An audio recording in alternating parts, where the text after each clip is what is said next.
Meu nome é Rosimeire Pereira Ferreira, sou acadêmica do curso de Pedagogia e vamos trabalhar com jogos com o uso de sucata. O nome deste jogo é Ganhando Letras. O objetivo do jogo é confeccionar as letras, reconhecer as letras, formar palavras e desenvolver a coordenação motora do aluno. Os recursos que nós usamos para utilizar esse jogo foi uma caixa de papelão, garrafas PET, as tampas da própria garrafa, papel EVA, pode-se usar papel crepom ou papel presente, pode ser usado também. Aí a caixa, usamos cola, estilete, usamos pincel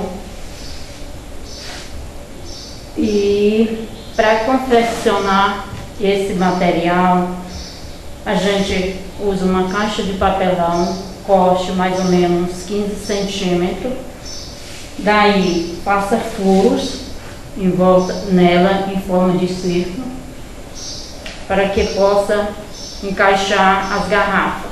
Na tampa da garrafa você cola letras no papel EVA e cola em cima da tampa. Primeiro a gente tem que limpar as garrafas bem limpinhas, tirando os rótulos, e essa pintura aqui fica a criatividade do professor. Daí como utilizar o jogo.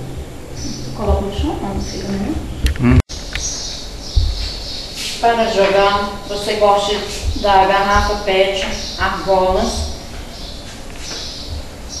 para jogar na garrafa.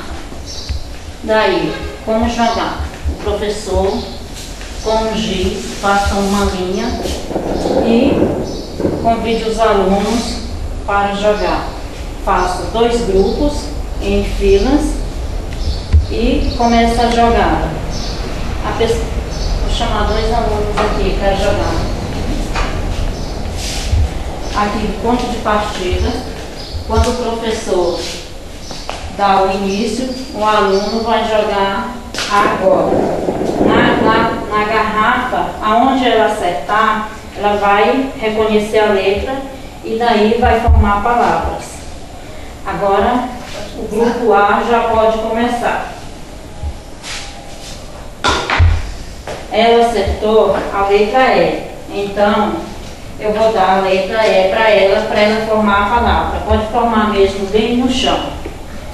Agora ela torna a jogar novamente, até perder. Se ela perder, aí passa a jogada para o outro grupo.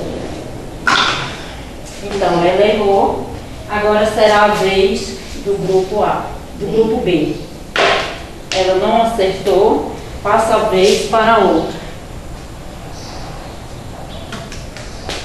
Também não.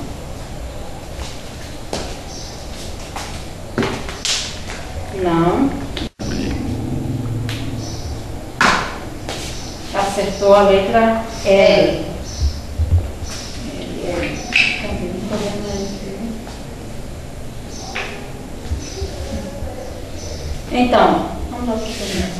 Então, ganhará o jogo o grupo que formar o maior número de palavras.